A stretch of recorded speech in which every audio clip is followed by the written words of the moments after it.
मित्रांनो नमस्कार। तर या व्हिडिओमध्ये आपण बुक समरी जाणून घेणार आहोत द 22 मॅजिकल वर्ड्स या पुस्तकाची। तर हे जे पुस्तक आहे हे फिल जोन्स यांनी लिहिलेले आहे। तुम्हाला चालाखीने बोलायला कशा प्रकारे शिकायचं आहे हे या पुस्तकामध्ये बेसिकली शिकवलं गेलेलं आहे। तर हे पुस्तक तुमच्या दैनंदिन संवादातील प्रभावी तंत्र तुम्हाला शिकवते, जे तुमच्या विविध संवाद कौशल्यांना अधिक प्रबळ बनवतं। आणि येथे आपण प्रत्येक चॅप्टर वाईज बुक समरी जी आहे ती या व्हिडिओमध्ये शिकून घेऊया। चॅप्टर नंबर 1, परिचय, संवादाची शक्ती। लेखक सांगतात की संवादाचा, शब्दांचा योग्य वापर लोकांच्या विचारावरती प्रभाव टाकतो। शब्द ही केवळ साधनं नाहीत, तर लोकांशी संबंध निर्माण करण्याचं एक प्रभावी माध्यम आहे। संवादातील लहान बदलांमुळे मोठे परिणाम मिळू शकतात। संभाषणात तुम्ही विचारपूर्वक शब्द कसे वापरता यावरती तुमचं यश अवलंबून आहे। चॅप्टर नंबर 2, मी खात्री करून सांगतो। हा एक विश्वास निर्माण करण्याचा मंत्र आहे। हा वाक्यप्रचार ऐकणाऱ्याला विश्वास देतो की तुम्ही दिलेली माहिती खरी आणि खात्रीलायक आहे। उदाहरणार्थ, मी खात्री करून सांगतो की तुम्हाला हा प्रकल्प आवडेल। विक्री, सौदा किंवा चर्चा यामध्ये ग्राहकाला विश्वास वाटेल असं वातावरण तयार करण्यासाठी तुम्हाला मी खात्रीने सांगतो हे वाक्य खूप उपयोगी ठरणार आहे। चॅप्टर नंबर 3, जर तर, परिस्थितीचा ताण कमी करणे। एखाद्या अटीवर आधारित प्रस्ताव ठेवण्याचा हा सहज मार्ग आहे। जर तुम्ही आजच निर्णय घेतला तर आम्ही तुम्हाला 10% सवलत देऊ, हे अशा प्रकारचे एक उदाहरण आहे। चॅप्टर नंबर 4, तुम्हाला माहिती आहे का? तर हे जे वाक्य आहे ना, हे तुम्हाला जिज्ञासा निर्माण करतं। तर या वाक्याने संभाषण सुरू करण्यासाठी आकर्षक प्रश्न विचारला जातो। उदाहरणार्थ, तुम्हाला माहिती आहे का की 80% लोक हेच उत्पादन निवडतात। लोकांना विचार करायला लावतो हा प्रश्न। चॅप्टर नंबर 5, कल्पना करा की। तर हे जे वाक्य हे तुमच्या कल्पनाशक्तीला चालना देतं। ही पद्धत ऐकणाऱ्याला त्यांच्या विचारात एखादी छबी निर्माण करायला लावते। उदाहरणार्थ, कल्पना करा की तुम्ही हा प्रकल्प पूर्ण केलाय आणि तुम्हाला अभिमान वाटतोय। संभाव्य परिणाम दाखवणे, सकारात्मक दृष्टिकोन तयार करणे आणि लोकांना भावनिक पातळीवरती जोडणे। चॅप्टर नंबर 6, सर्वात चांगले म्हणजे।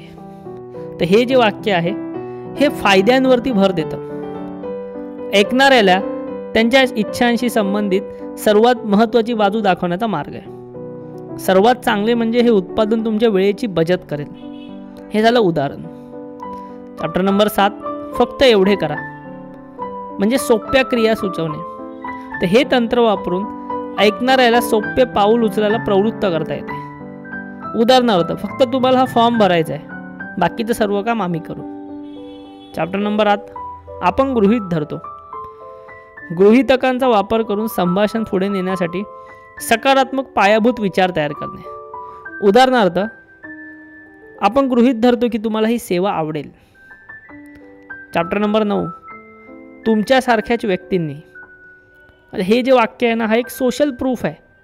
म्हणजे लोकांच्या निर्णय प्रक्रियेत इतरांचे अनुभव फार उपयोगी पडतात। उदाहरणार्थ, तुमच्यासारख्या ग्राहकांनीही हा पर्याय घेतला आणि ते खुश आहेत, हा एक विश्वास असतो।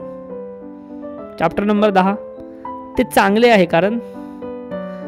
हे जे वाक्य आहे हे कारण स्पष्ट करतं। कारण सांगणे लोकांना वस्त्र किंवा सेवेत रस निर्माण करतं। हे चांगले आहे कारण तुमचा वेळ वाचवतं। चॅप्टर नंबर 11, जर तुम्हाला हरकत नसेल तर। हे वाक्य, हे जे वाक्य आहे एक सौम्य विनंती आहे। या वाक्यप्रचाराचा वापर विनंती अधिक नम्रतेने मांडण्यासाठी केला जातो। उदाहरणार्थ, जर तुम्हाला हरकत नसेल तर मी तुम्हाला काही पर्याय सुचवतो। तर हे अशा प्रकारची जी वाक्य आहेत ही तुम्हाला समोरच्यावरती दबाव न आणता प्रस्ताव ठेवण्यासाठी मदत करतात। चॅप्टर 12, इतर प्रभावी शब्द। त्यामधला पहिला, आणखी काय विचार करायला आवडेल।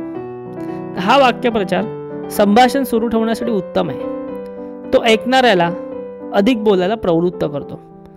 ग्राहकांची आवश्यकता समजून घेण्यासाठी, संभाषणात गती आणण्यासाठी तुम्हाला हे वाक्य जे ते उपयोगी पडेल।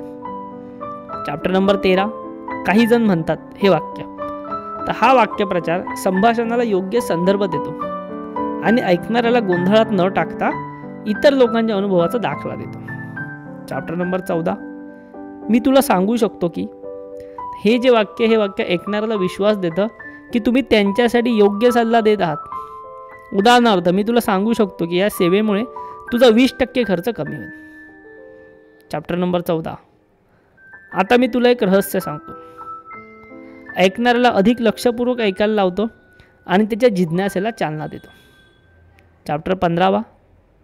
तुम्ही आधीच माहिती घेतली असेल तर हे जे वाक्य आहे ना, हा वाक्य ऐकणाऱ्याच्या निर्णय क्षमतेवर विश्वास दाखवतो, ज्यामुळे ते तुमच्याकडे अधिक सकारात्मक दृष्टिकोनाने पाहतात.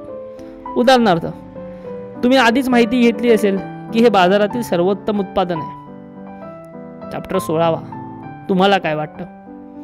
तर हे वाक्य संभाषणात समोरच्या व्यक्तीचा सहभाग वाढवतो आणि त्यांना व्यक्त होण्याची संधी देतं. उदाहरणार्थ, तुम्हाला काय वाटतं, हे तुमच्या गरजांना पुरेसं असेल का? Chapter number 17. आता आपण पुढे जाऊ शकतो. संभाषण एका ठराविक निर्णयाकडे किंवा कृतीकडे घेऊन जाण्यासाठी वापरलं जातं. उदाहरणार्थ, आता आपण पुढे जाऊ शकतो आणि हा करार अंतिम करू शकतो. Chapter number 18. तुम्हाला हरकत असेल तर हे वाक्य विनंतीला सौम्यपणा देण्यासाठी वापरलं जातं. ऐकणाऱ्याला कोणताही दबाव न आणता प्रस्ताव ठेवला जातो. तुम्हाला हरकत असेल तर मी तुम्हाला काही पर्याय दाखवतो, हे त्याचं उदाहरण झालं. Chapter number 19.